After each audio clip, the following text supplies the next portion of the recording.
देश के प्रधानमंत्री आज बिहार के पूर्णिया में रैली करने गए और सोचिए उन्होंने पूर्णिया एयरपोर्ट का भी उद्घाटन किया। लेकिन एक बात सोचने वाली है, जब बीजेपी की रैली होती है, देश के प्रधानमंत्री का दौरा होता है, तो रातों रात सड़क भी बनकर चमचमाने लगती हैं और जहां पर विकास दम तोड़ देता है वहां पर भाजपा का हर घर झंडा पहुंचने का काम करता है। लेकिन सोचिए कैसे पत्रकारों को पीटा जा रहा है, पत्रकारों के खिलाफ एक मुहिम चलाने का काम किया जा रहा है, जो सत्ताधारियों से, भाजपा सरकार से, एनडीए गठबंधन के लोगों से सवाल पूछेगा, वो किस तरीके से नेताओं के निशाने पर आ जाएगा और उनके साथ बदसलूकी की जाएगी। बिहार में सरकार ने अडानी को 1020 एकड़ जमीन 1 रुपए सालाना किराए पर देकर 10 लाख आमों के पेड़ों की बलि चढ़ा दी। ये लूट नहीं, जनता और प्राकृतिक हत्या है। सोचिए किस तरीके से अडानी को मात्र 1 रुपए में, 1 रुपए की आप अहमियत जानते हैं, 1 रुपए में आज के समय में ढंग से टॉफी नहीं आती है, लेकिन अडानी को जमीनें दी जा रही हैं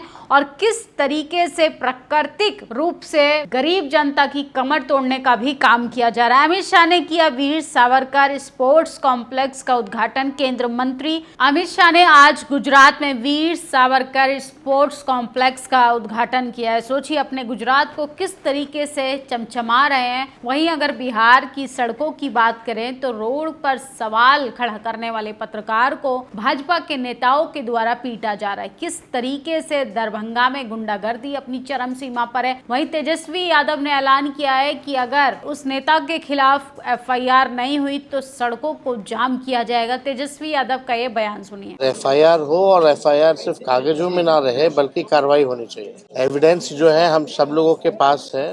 तो सुना आपने किस तरीके से देश के सत्ताधारियों की फजीहत हो रही है। वहीं अगर बात करें तो किसानों की, तो किसानों को फिर से देश के सत्ताधारियों ने एक बार फिर से लाइन में लगवा दिया है। भाजपा सरकार किसानों की, नौजवानों की लगातार बात तो करती है, लेकिन सोचिए नोटबंदी में किस तरीके से लाइन देखने के लिए मिली थी। फिर एक बार खाद के लिए परेशान होता देश का अन्नदाता, किस तरीके से मोहताज हो गया है खाद लेने के लिए, और आजकल खाद लेने के लिए ही 4 धाम यात्रा बन गई है। खातेगांव जिला देवास में किसान एक दिन पहले ही लाइन में खड़े हैं। क्या यही है किसान सम्मान? तो सोचिए किस तरीके से तमाम लोगों को परेशान कर दिया है। वो अलग बातें देश के प्रधानमंत्री कह रहे थे आज पूर्णिया में भाषण के दौरान कि मैं हर जहर को निगल जाता हूँ। अपनी आलोचना को भी वो अपनी वाहवाही समझते हैं। अब सरकारें थाने तक आ गई हैं, किसी के साथ अन्याय नहीं होगा। नेता प्रतिपक्ष जाले के पीड़ित पत्रकार दिलीप साहनी को न्याय दिलाने के लिए खुद थाने पहुंच गए। तो सोचिए किस तरीके से पत्रकारों को गाड़ी में डालकर पीटा जा रहा है, सिर्फ इसलिए कि पत्रकार ने एक भाजपा के नेता से पूछ लिया था कि भाई जब नेता आने वाले तब सड़क बन रही है, उससे पहले आपका विकास कहाँ था। तो पत्रकार की कुटाई कर दी। वनतारा को लेकर सुप्रीम कोर्ट का क्लीन चिट कहा। वनतारा में मेडिकल सुविधा, पुनर्वास केंद्र, संरक्षण प्रयास सुप्रीम कोर्ट के मानदंडों पर खरे उतरते हैं। तो वनतारा प्रोजेक्ट को क्लीन चिट दे दी है क्योंकि ये अंबानी के बेटे का है। इस देश में कैसे कॉरपोरेट लोगों को सरकार भी संरक्षण देती है और 1 रुपए में मात्र जमीन भी लीज पर देने का काम करती है। इलेक्ट्रल बॉन्ड से बनी देश की सबसे अमीर पार्टी का सच बीजेपी झारखंड के नेताओं को गर्व की अनुभूति हो रही होगी। पूर्व सीएम विजय रूपाणी के अंतिम संस्कार का खर्चा भाजपा ने देने से इनकार कर दिया। घर पैसे मांगने पहुंचे लोग परिवार ने भरे 25 लाख। विजय रूपाणी याद है? सोचिए गुजरात हवाई जहाज हादसे में जिस तरीके से उनकी मौत हो गई थी, उसका खर्चा भी भाजपा सरकार नहीं उठा पा रही है। और जिस 1 रुपए में आजकल ढंग से टॉफी नहीं मिलती, उस 1 रुपए में मोदी ने बिहार की जमीन अडानी को लीज पर दे दी। देशभक्ति की चादर ओढ़ने वाले ही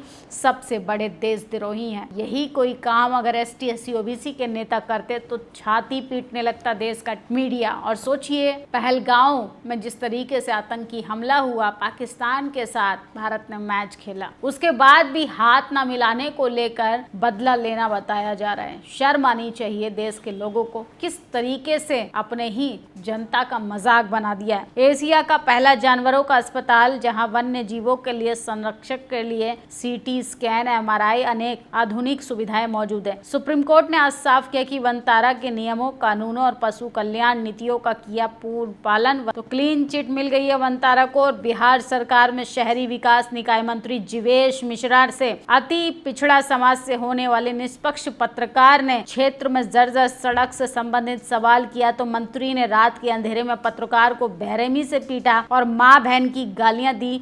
नकली दवा बेचकर लोगों की जान से खिलवाड़ करने वाला दवा चोरी में मंत्री जीवेश मिश्रा नीतीश कुमार का कैबिनेट मंत्री बने बैठे हैं। ऊपर से गाली देकर अति पिछड़ा वर्ग के पत्रकार को पीटा। क्या प्रधानमंत्री जी उनके चहेते मंत्री द्वारा पत्रकार की मां बहन को गाली देने पर टीवी पर बैठे टैंसू बहाएंगे? क्या दिल्ली स्टूडियो में बैठे पत्रकार अब इस पर डिबेट करेंगे? क्या उनकी अंतरात्मा जागेगी?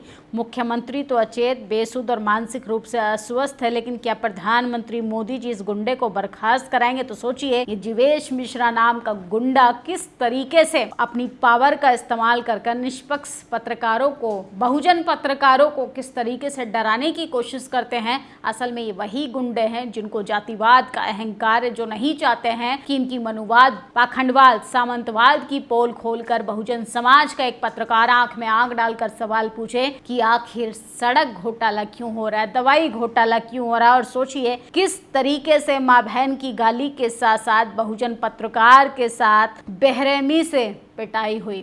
देश के प्रधानमंत्री आज बिहार के पूर्णिया में पूर्णिया एयरपोर्ट का उद्घाटन कर रहे हैं। वहीं विक्टिम कार्ड खेलना तो देश के प्रधानमंत्री की पुरानी आदत है।